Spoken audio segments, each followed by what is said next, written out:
It's Today in Ohio, the news podcast discussion from cleveland.com and the Plain Dealer for a Thursday. I'm Chris Quinn. I'm here with Lisa Garvin, Layla Tassi, and Laura Johnston. Welcome all to another news discussion. Let's get to it. What are the chances the ever more powerful Ohio Republicans will abolish the state income tax? Lisa, we've been talking about this in Ohio since the days of John Kasich, really. And it's an intriguing idea. Lots of people oppose it, say it's bad. But what are the chances we'll actually get to it? Well, Republicans have always kind of been for abolishing the state income tax.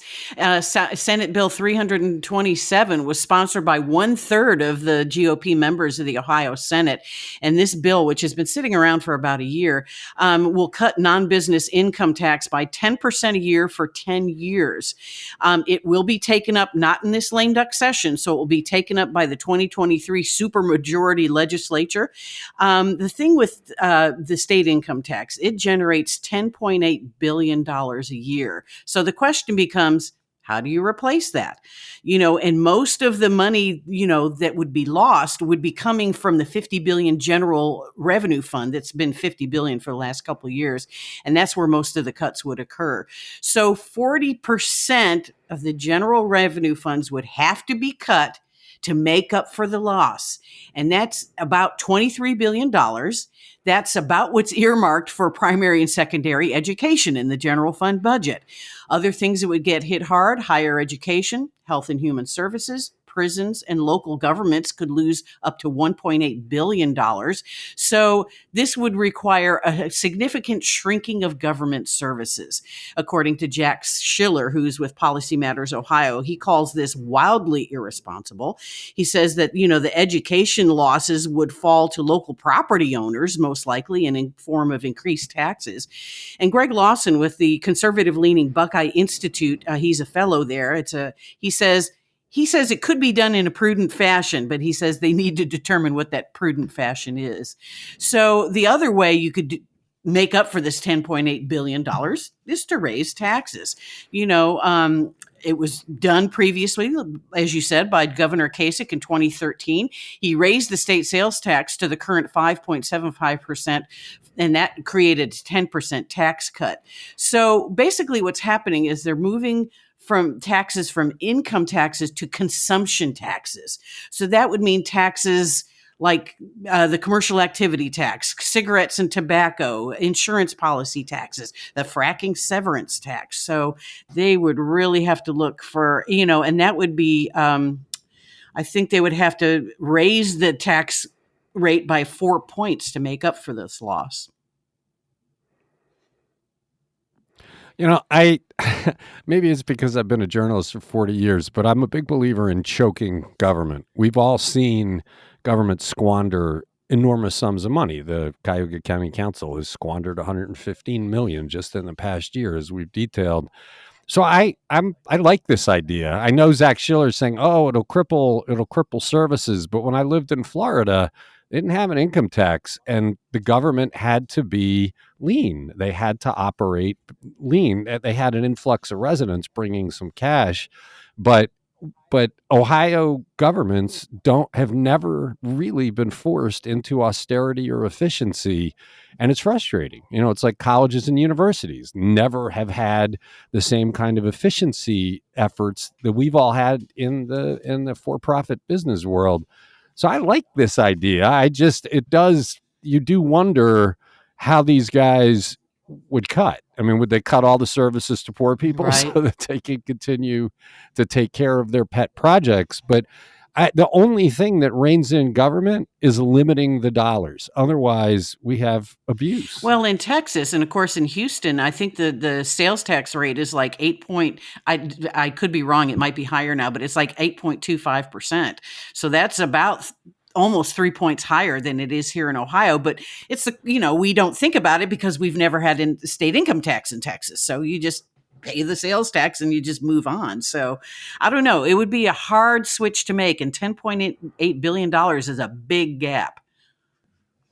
Yeah, Well, and if you go go ahead, to Laura. sales taxes, I mean, that's a regressive tax, right? I mean, it's going to hit poorer people harder. And saying that it's going to affect local governments, you just think back to the Kasich days, right? What happened when the state government needed money? They cut in half the local government fund and took away money from the cities, millions and millions of dollars from the cities. And that was originally created in the 30s when they started a state sales tax. So, I mean, they took away that, and that was the agreement. We're going to give money to the cities. So they took that away. Now they're going to take away this. Like, I think there needs to be a much bigger discussion of where, I agree with you, Chris. Like, they do need to look at austerity measures, but they need to look at what's fair and which pockets are being taken money out of and where it's all going. Yeah, I just don't think we've ever seen real efforts at efficiency in government. And if everybody has to work on a tighter budget, you just might get a more productive use of the money. It's an interesting proposal. They've been talking about it. We'll have to see if they can pull it off. And like you said, Laura, the result was we all increased our local taxes to make up for the losses from the state government fund, which Right. Now wasn't. we all pay more in income tax to the cities, right? Like Cleveland went up a 0.5%, and everybody went on the ballot to ask people to raise their taxes. Okay. It's Today in Ohio. We've been talking for a week about nearly $2 million in bonuses that former Metro Health CEO Akram Boutros awarded himself without the knowledge of the Board of Trustees. And now we know how he unilaterally measured himself to decide on those bonuses. Layla, what's the story there? So we finally got a hold of the supplemental documents from the investigation into Boutros's bonuses, and they lay out exactly what metrics he used to grade his own performance each year and what scores he gave himself. And, when we look at the metrics he chose, what jumps out to us is that a number of them stem from these social justice issues that Boutros championed, things like responding to the opioid crisis and expanding the hospital system's reach in the community, and really notably creating the Institute for Hope, which was set up to address the social determinants of health. When Boutros launched the Institute for Hope in 2019, it was accompanied by these rousing speeches about the importance of connecting patients and people to fresh food, stable housing, education, career training, and all this other stuff, because those instabilities give rise to poor health in the community. I mean, he got standing ovations everywhere he spoke on these topics. But when you look at his self-assessment and the fact that he monetized these achievements for himself, it gives you this kind of icky, gross feeling that, I don't know, perhaps he was motivated by the bonuses. So the documents show that he graded himself between 85% and 100% most years for meeting the goals that he set for himself. And in 2017, for example, he gave himself 100% of the supplemental bonus for being part of the acquisition of hospitals in Parma and Cleveland Heights, including creating their emergency departments and forming the hospital's community development arm, which is called CCH Development Corporation. And the following year, his self-assessed score dropped to 60. That was because he had ongoing but incomplete projects in the works, like creating the Care, Innovation, and Community Improvement Program to combat the opioid epidemic, helping to lead efforts to reduce the number of opioids that Metro Health doctors were prescribing, and helping to design the new community hospitals and clinics being implemented. But in the following years, his score really bounced back. He gave himself 85% in 2019 for finishing the implementation of the Community Improvement Program and taking over the medical contract for the jail after all those inmates died, and things like that. And also for being named one of the world's most ethical companies. Ironic, isn't it? Well, the thing that I think you don't want to lose sight of, because anybody that's ever worked knows this, you don't get to define your own standards and then rate yourself without oversight. That's just where abuse happens. His boss was the Board of Trustees. His justification for what he did is the Board of Trustees said, we're putting you completely in charge of this bonus program. And so if I'm completely in charge, I can give myself my own ratings. But come on, anybody that's worked knows that's preposterous. Everybody has oversight. And I think the board's natural presumption would be, if he's doing this, he would run it past them. Hey, by the way, I'm in this program. Here are the standards I'm measuring myself against, and here's how I rate myself, which results in this much money. Anybody got an issue with that? And he never did that. They just didn't know. They approved an aggregate amount of the bonuses. We should say, I think you mentioned this, the story says this, that he used the same standards for Right. himself as he used for his executive team, but he was the one measuring his executive team. They Well, didn't just arbitrarily say, I get this much money, right? yeah, well, and 70 of these top officials were graded on the same metrics, but none of them received higher than 47%. He was the only one who no one's star shines brighter than Akram Boutros's in this system, but he was the only one who claimed success for the passage of House Bill 111, which allowed Metro to expand its services outside of the county. Only 6 others were credited for the community improvement program. So it's interesting because it's not just the self-assessment that is part of what seems so abusive of the system, but it's creating those metrics for yourself because you can leave off the stuff you didn't do well, right? You just put the metric, you design the metrics around what you actually achieved, and you are going to ace it. So, look, we're in the middle of our own annual review process right now. Everybody who's a manager is going through the standards that we've all agreed upon. We're having conversations about how everybody did, and nobody does it on their own. I will be reviewed ultimately by the president of the company. Laura will be reviewed by me. I mean, Laura will then review others. I mean, it's like, that's the way it works. You have to have an objective third party looking at it. You can't just say, yeah, I give myself 100% here, $400,000, please. It just, none of this works. And every time we peel back another layer of the onion, it's bad. And look, we keep saying it. The board did not do its job. And I really do wonder if the CFO was paying any attention, because they have a fiduciary duty to the institution. They work for Akram Boutros, but they have a responsibility to the institution. Why weren't they speaking up? Why weren't they saying, is there any review of this, Akram? Who's looking over your shoulder? You're looking over mine. And to just say, well, they gave me full authority, I don't think that's gonna pass muster. It's an interesting story. Check it out. It is on cleveland.com. Ohio Governor Mike DeWine has said repeatedly that his top priority in Ohio is children. So where does he stand on a far-reaching move to overall who oversees the school system by pretty much abolishing the state school board? Not entirely, but it would have very few duties left. Laura, does Mike DeWine support this? Yes. And to him, this is an obvious move to support. He says, I think virtually every governor for 40 or 50 years has wanted to have more control in regard to the Department of Education. So this governor is not going to be different. So he kind of makes it sound like this isn't even something to think about. Of course, I want more control over education.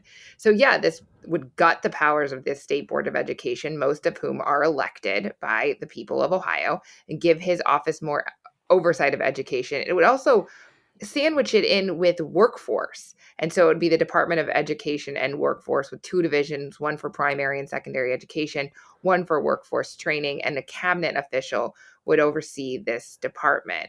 So he's all for it. And he says that it would be an improvement because there would just be one person in charge.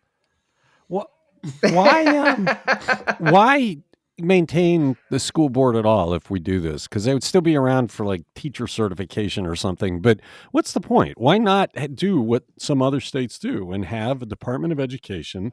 It's a cabinet position. It answers to the governor. And if people feel like the governor is politicizing education, they can throw him out. Yeah, because we do that so well in Ohio. Well, I don't really know why they want to keep it around. Maybe they just thought it would be easier to swallow for people. The board would exist. It would oversee educator licensing, select the superintendent of public instruction for the state, but that person would just be a secretary to the board and an advisor to the Department of Education and Workforce leader in the governor's office. So, I mean, the problem is we haven't had a real state superintendent in something like 15 months. So the board, this is not the board's shining moment, okay? They have had a whole lot of issues. But let me push back, because we haven't had what I would call a bad governor in Ohio in a long time. Strickland and Kasich and DeWine, they were generally well-meaning who were serving the people. So if you look at the last 2 years of shenanigans on the school board where they were injecting their politics into the curriculum, that's a disaster because everything about education should be focused on education. And I'd have a lot more trust in Strickland, in Kasich, and in DeWine to make sure that you have rigor there in what the education department is doing. I mean, do you want to continue down the path we've seen the last 2 years where we have these loons? I mean, look at it. They picked a state superintendent who had a major ethics conflict that we had pointed out. They hired him anyway. Yeah. That's what the school board did. Yeah. I don't think Mike DeWine would have picked a guy who had a conflict of interest. Mike DeWine asked people to step down from the State Board of Education because they supported, something that. That's not why. He did it because the legislature told him we're not going to confirm them. Okay, but why? Okay, I think he has been, I don't have any problem with DeWine. And I think you have seen a whole lot of issues with the state school board. But in the most recent election, T-shirt union got involved and elected some more reasonable people to it. And I just look at the way Ohio is going. We talked about the new, very conservative Speaker of the House. And I don't know that we will always have a middle of the road governor. And I don't think that people are going to vote just on an education issue when it comes to voting for governor, because there's a whole lot of things that go into the job. They're going to be looking at jobs. They're going to be looking at whether, they're partisan. They're going to be looking at abortion. That's a huge issue in Ohio. And I just don't think that even if they're doing something crazy in education, that's necessarily going to mean that voters are going to kick them out. But the teachers union poured money into those campaigns. So I'm not sure you do have more reasonable people. You have people that are now very much catering to teachers. Is that about the education, or is that about making sure teachers have good I'd rather contracts? have people care more about teachers than care about teaching about race education. Right. But if Mike DeWine is picking the head of the department, you don't have confidence that you're going to have somebody focused on education? I believe Mike DeWine cares about education. I don't know who the next governor is. And we're talking about a 2025 change. So, I mean, that's 3 years in the future. We're going to have another governor, a year after that. Okay. You're listening to Today in Ohio. Are the dollar signs falling from the eyes of Ohio suburbs that thought they could collect some pretty big cable franchise fees from streaming services like Netflix and Hulu? Lisa, this seemed like a great idea by the suburbs to generate some more money, but it just didn't happen. The Ohio Supreme Court issued a ruling on a federal class action suit that was filed by Maple Heights and 2,000 other communities that were seeking franchise fees from streaming services Netflix and Hulu.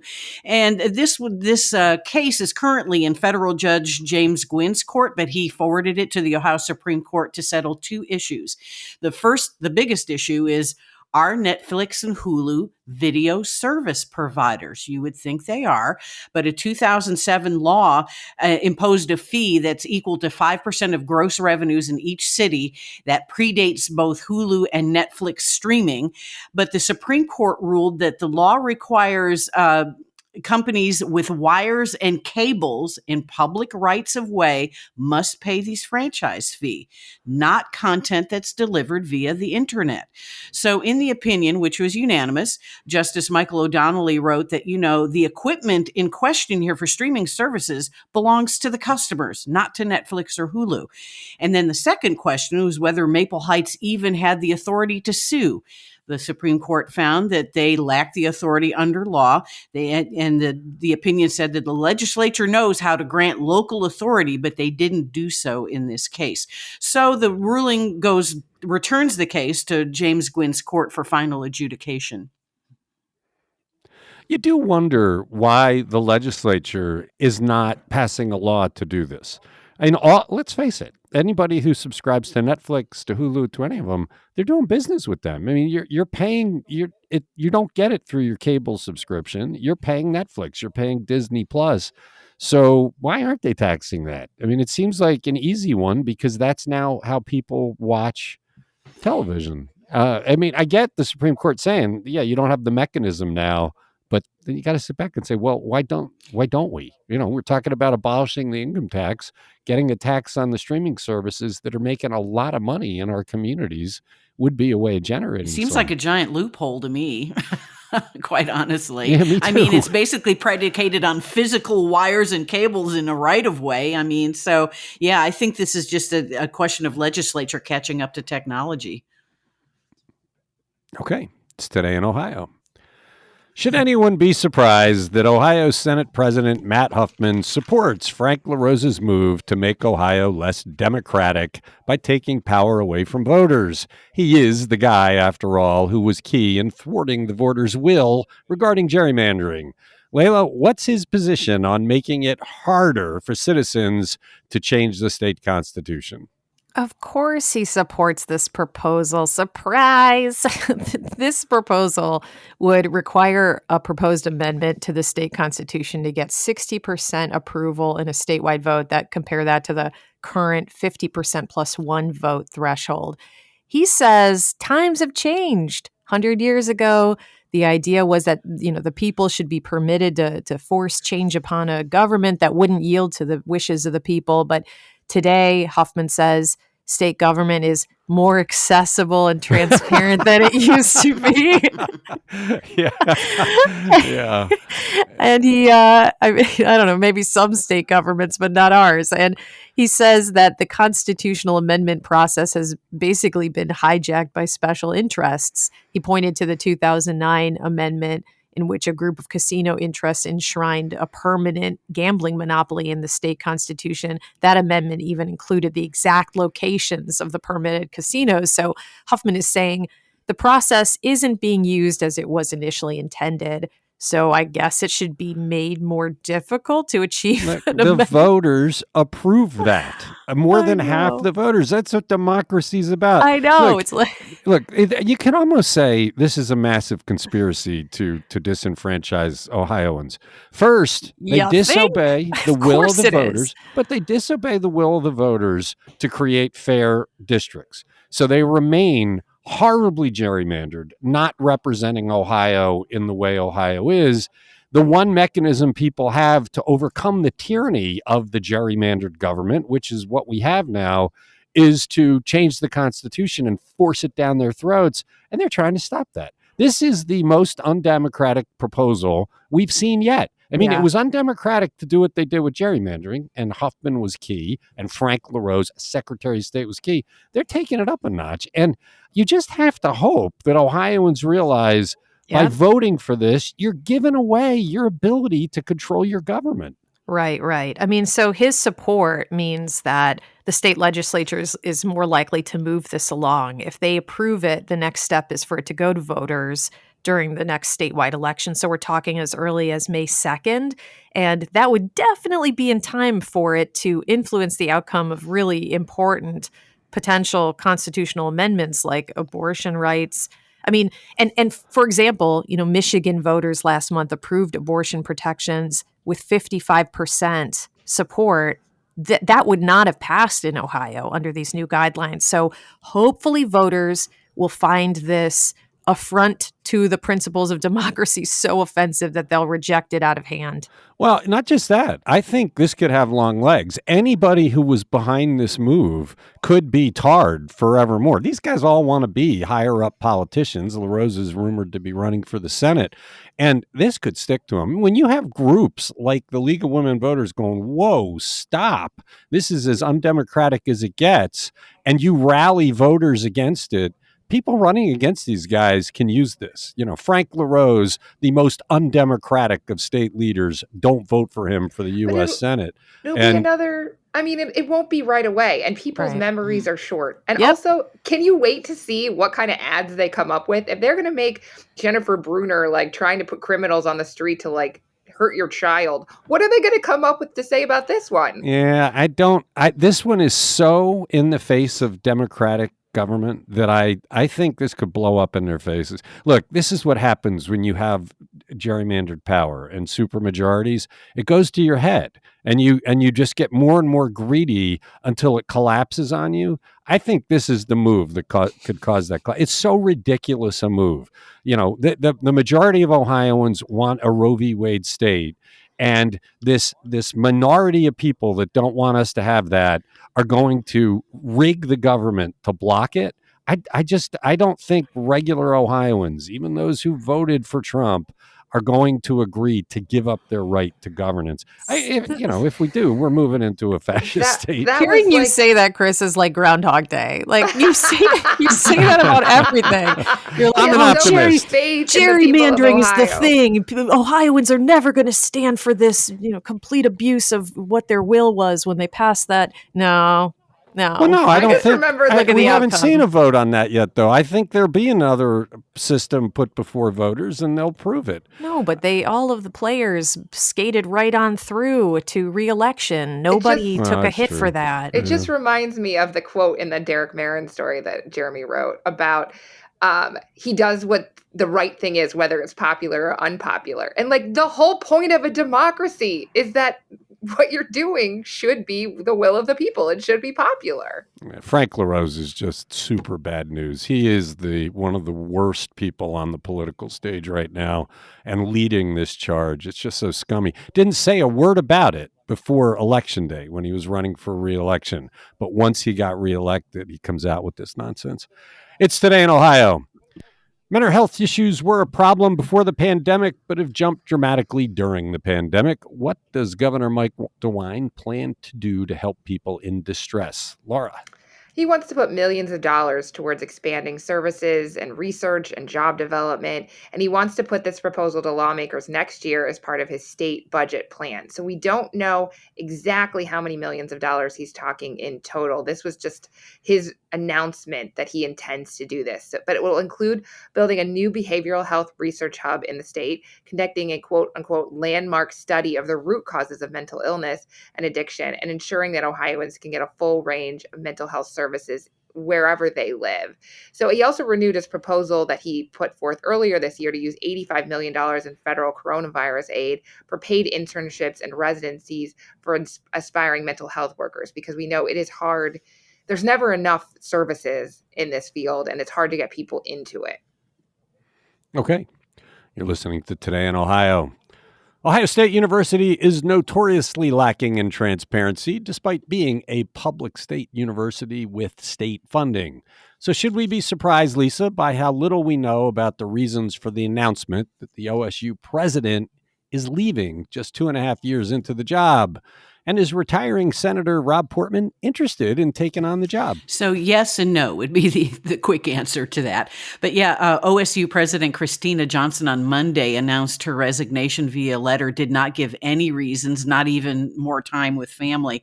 In the wake of her not saying what's going on, media reports have been speculative. So there have been some reports that this was the result of an outside investigation by the Board of Trustees. And then there were other reports that said she was asked to resign after staff reported concerns to the outside consulting firm that was doing her performance review. But OSU spokespeople say that it was Johnson's call to resign. And by the way, this performance review was not completed before the board became aware of Johnson's intention to resign. So this was never completed. So she has an incomplete review.